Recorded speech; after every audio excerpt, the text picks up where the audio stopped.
Legal, né, gente? Começando pela Transamérica, mais um programa Bate-Papo a todos.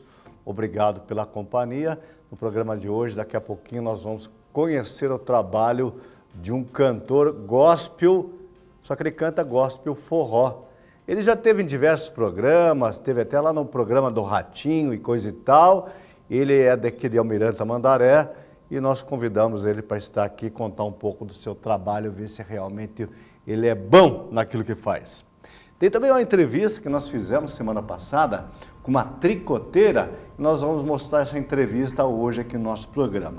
Antes, porém, eu vou cumprimentar e nós vamos conversar com o delegado da Polícia Federal, ele que é presidente do Sindicato dos Policiais Federais, dos delegados da Polícia Federal do Estado do Paraná, é o doutor Algacir Mikalovski. Doutor, tudo bem? Seja bem-vindo. Tudo bem. Prazer estar aqui com você, Mário. Bacana. Estamos às ordens aí para conversar e explicar um pouquinho do que a Polícia Federal vem fazendo. Bom, a Polícia Federal, doutor,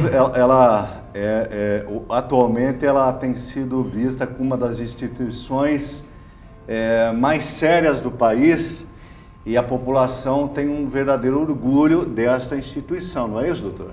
É verdade.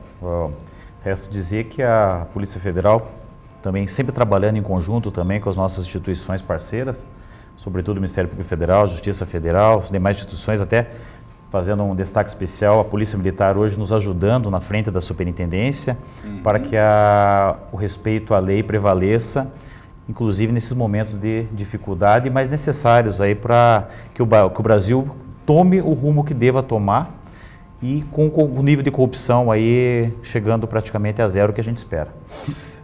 A gente tem acompanhado já há uns 3 anos aí a Operação Lava Jato e a Polícia Federal tem tido um papel preponderante para o bom andamento da operação, né, doutor?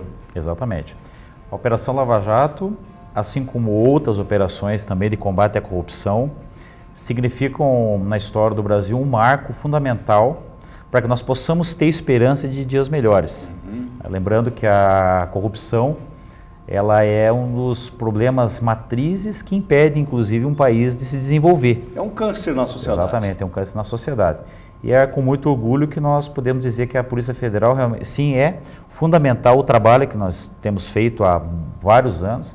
Nós costumamos dar um marco de 15 anos em que houve uma revolução investigativa, principalmente quando nós tivemos acesso, quando estávamos conversando nos bastidores, quando nós tivemos acesso àqueles valores que eram depositados, que eram transferidos, ou eram internalizados em outros países que nós chamamos de paraíso fiscal. E tivemos mais recentemente uma segunda revolução investigativa nos métodos de investigação, que é a questão da delação premiada, que já está previsto no nosso ordenamento há alguns anos, mas que com a sua popularização e com a cada vez maior eficiência dos órgãos de investigação, dentre eles a Polícia Federal, nós conseguimos chegar a pessoas consideradas até um tempo atrás inatingíveis com relação à máquina do Estado, à máquina punitiva do Estado. E a delação premiada é algo legal previsto na Constituição. A delação premiada ela está prevista no ordenamento jurídico brasileiro há algum tempo já, só que a utilização por parte das instituições, da Polícia, sobretudo da Polícia Federal e a Polícia Civil, ela é algo mais recente. Tá? Nós tivemos, por meio da delação, que por si só também não pode chegar à condenação de ninguém, mas ela é um elemento indiciário, é um indício, um conjunto de indícios que pode levar a alcançar determinadas pessoas, como disse, que até então não era possível chegar, porque há no Brasil uma certa blindagem, inclusive com a utilização de recursos infindáveis, né, para proteger pessoas que têm condições, principalmente de chegar no STJ e no STF. E aí a pena cai no risco de ela prescrever, né? De tanto tempo que ela decorre. Eu vi esses dias a Procuradora da República dizendo o seguinte: a justiça tarda e falha. Pode falhar. Porque se algo demora muito tempo, ela acaba lá na frente perdendo seu sentido, né? Se esvaziando, como muitos crimes já prescreveram devido à pessoa que tem recurso, claro, ela vai contratar uma banca de advogados e vai recorrer até a última instância. E aí acaba se perdendo a questão do tempo, né, doutor? Exatamente. É importante que nós focamos muito na questão da pena restritiva de liberdade, da prisão. Mas qualquer forma de punição, ela somente é efetiva no seu tempo certo. A demora da punição, ela causa algo que é você falou, um câncer da sociedade, que é a impunidade. A impunidade, a corrupção e a impunidade. As pessoas têm que ter a certeza que serão punidas. E isso sendo protelado por meio de recursos infindáveis, cria uma sensação de que as pessoas não são punidas. As pessoas não sendo punidas, há um incentivo para que novos delitos venham a ser praticados. Então é um círculo vicioso, nefasto para o Brasil e que nós temos que acabar. Puxando já um outro assunto que foi recentemente pautado e que vai ser pautado novamente pelo Supremo, é a questão da punição e da prisão, porque a prisão é uma das formas de punição, através após o trânsito julgado, após a segunda instância. Isso é importante também que nós façamos a defesa disso, porque se há um instrumento condenatório já analisado por um tribunal, resta dizer então que essa punição ela tem que ser aplicada. E ela é legal. Exatamente, ela tem que ser aplicada. E a não aplicação em segunda instância gera, como disse, uma sensação de impunidade, porque a demora dos tribunais superiores, infelizmente, é uma realidade no Brasil. Isso passa a sensação que vale a pena a corrupção, né? Vale a pena aquela praticar delitos. Praticar delitos fica... Porque eu acho que toda boa imagem ela tem que partir de cima, né? Sim. Sim. A ordem tem que vir de cima para baixo. Então, se a gente olha lá no topo da pirâmide, tudo pode, você imagina o que acontece aqui embaixo na base da pirâmide. Doutor Michalovski, o que você acha aí do foro privilegiado? Veja, o foro privilegiado ele é um instrumento que existe em vários países, sobretudo nos países democráticos. Foi criado, isso na sua origem, que é centenária, foi criado para proteger pessoas para que não haja perseguição política por meio da imputação de crimes políticos. O foro privilegiado no Brasil ele é muito extenso, ele abrange autoridades que não deveria abranger. Então a proposta, inclusive do nosso senador Álvaro Dias, é que haja uma restrição ao foro privilegiado para somente poucas autoridades.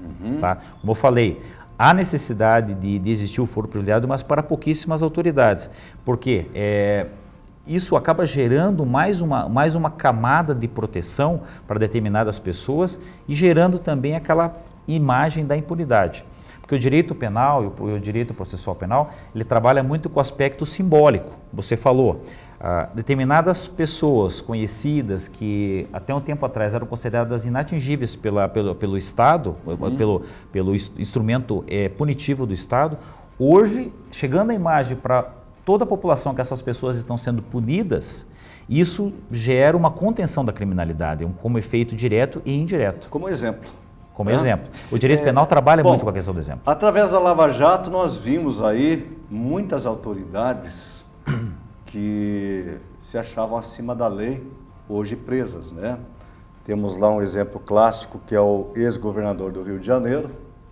Temos também o Cunha, o Palocci e outros tantos que já estavam encarcerados.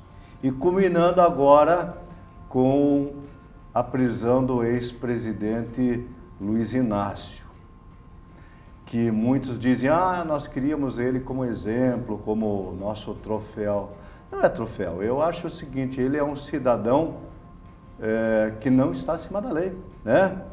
E não é um crime político, ele cometeu um crime, foi julgado por 2 instâncias, impetrou com habeas corpus no Superior Tribunal, foi negado, impetrou com habeas corpus no Supremo, foi negado, então não é um crime político, é um crime passível de prisão, né, doutor? Exatamente. Nós temos que restabelecer no Brasil a ordem e inclusive a ordem pública. Nós temos instituições sérias que fazem um trabalho sério, balizados pelo estrito cumprimento da lei, que é onde se encaixa a Polícia Federal, onde se encaixa o Poder Judiciário, onde se encaixa o Ministério Público Federal, o Ministério Público Estadual, todas essas instituições.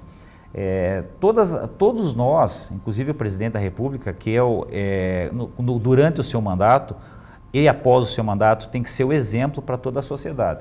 Então, a partir desse pressuposto de respeito às instituições e respeito à lei, nós não podemos, em hipótese alguma, ter nenhuma pessoa que se ache ou que alguém possa dar qualquer ordem para que não se cumpra a lei.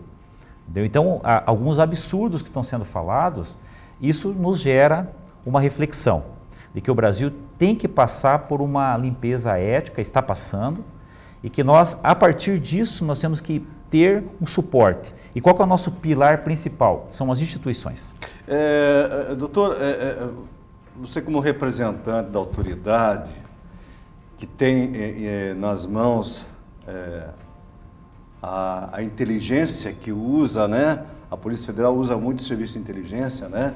E nós ouvimos aí através da mídia várias bravatas por grupos que defendem o ex-presidente, com ordens, palavras de ordem, né? Vamos invadir, vamos quebrar agora, vamos pichar, vamos destruir, enfim, acaba causando uma sensação de, puxa, será que Curitiba agora vai virar uma praça de guerra? Será que as autoridades estão atentas a tudo isso?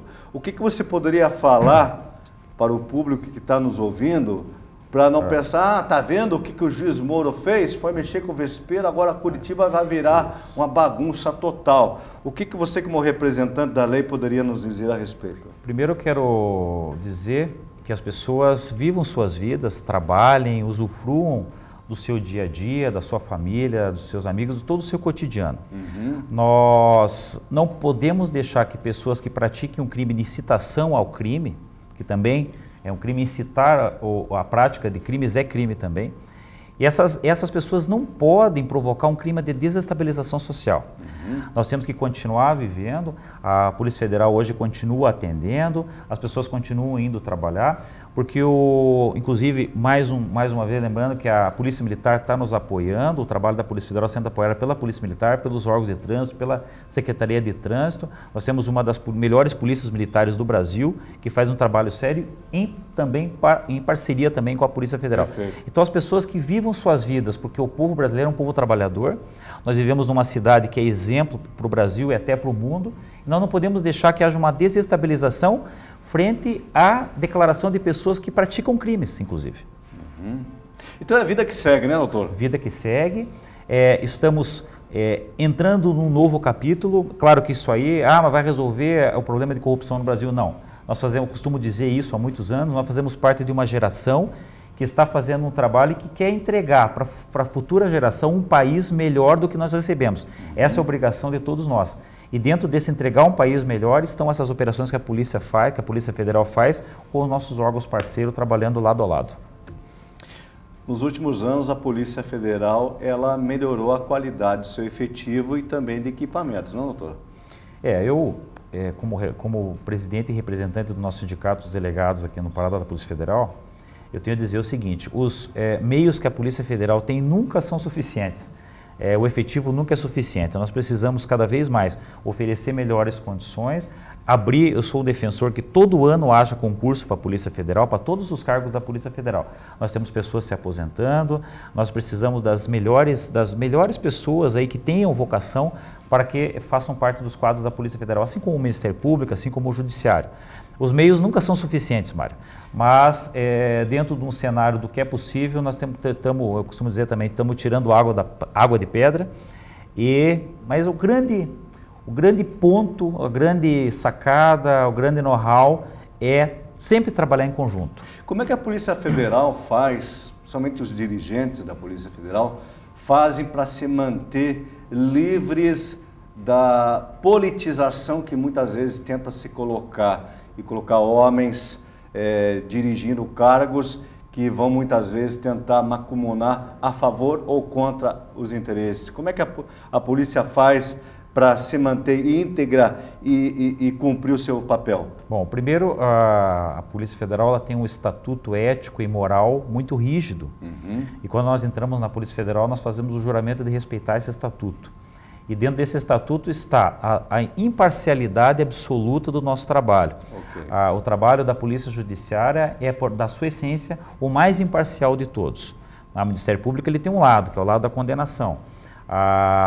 Como exemplo, e a Polícia Federal tem a imparcialidade. Desde que nós começamos uma investigação, nós não estamos lá focados, o nosso objetivo é que alguém seja preso. Não, nosso objetivo é que a verdade seja o nosso pilar, sempre por meio da colheita de provas. E tudo isso aí é parâmetro para que os nossos dirigentes continuem conduzindo com a maior imparcialidade possível. Bom, fechou-se um pequeno ciclo. Você como, além de delegado, presidente do Sindicato dos Delegados Federais, mas como é que o homem Algacir Mikalovski vê o futuro do Brasil? Estamos no ano de eleições, no ano de mudanças.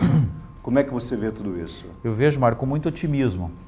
Eu tenho certeza de que nós vamos, a partir de tudo que está acontecendo e de todos os resultados, nós vamos conseguir conscientizar as pessoas para que elas escolham, inclusive representantes do Legislativo, da melhor formação possível, da melhor história possível, para que todo esse trabalho tenha continuidade por meio do respeito à lei.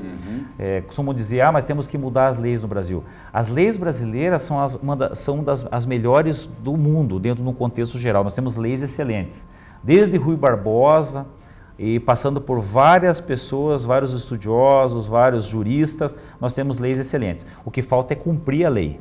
E dentro desse cumprimento da lei, a Polícia Federal vem desenvolvendo seu papel e, junto com os outros órgãos, como falei, como eu já citei, nós temos muita convicção de que nós vamos fazer uma revolução. Mas eu acredito que, até se fossem me perguntar qual que é a próxima fase importante da Lava Jato e das nossas operações, talvez seja eleger pessoas melhores para que nós possamos cada vez mais cumprir a lei e que as pessoas que cumprem a lei tenham um privilégio na sociedade e não aqueles que não cumprem a lei. E que a Lava Jato seja um processo contínuo, né, doutor? Que Exatamente. Ela não tenha início, meio e fim, mas que ela seja vista como um artifício que tem uma constância, ou seja, sempre olhando as pessoas que tentam fazer os descaminhos, que tentam dilapidar o erário público, né? Exatamente. Nós vivemos num país privilegiado em vários aspectos e nós temos que virar essa página da corrupção. Que as pessoas, até no seu dia a dia, tenham a convicção que, respeitando a lei, ela vai ter progresso na vida e não o contrário. Então, os corruptos são para nós aí uma verdadeira praga que come todo o nosso orçamento, que come parte do nosso orçamento. É o orçamento que faz muitas vezes falta para você ser bem atendido no posto de saúde, para você ter uma polícia eficiente, para você ter os seus filhos estudando com os melhores professores, cada vez mais capacitados, mas que às vezes falta recurso em razão dessa praga que são os corruptos. Bom, eu conversei aqui com o Dr. Algacir Mikalovski, ele que é presidente do Sindicato dos Delegados da Polícia Federal do Estado do Paraná. Parabéns, doutor, pelo seu trabalho. Obrigado. E por toda a sua equipe. E volte quantas vezes quiser aqui no nosso programa. Eu que agradeço e quero estender esses agradecimentos ao nosso efetivo da Polícia Federal, ao nosso efetivo da Polícia Militar, dos órgãos de trânsito que estão, inclusive, nesse momento lá, ao redor da nossa superintendência, para que a lei seja cumprida e nós possamos viver o nosso dia a dia com tranquilidade. Muito obrigado. Vamos chamar o intervalo, já voltamos em um minuto.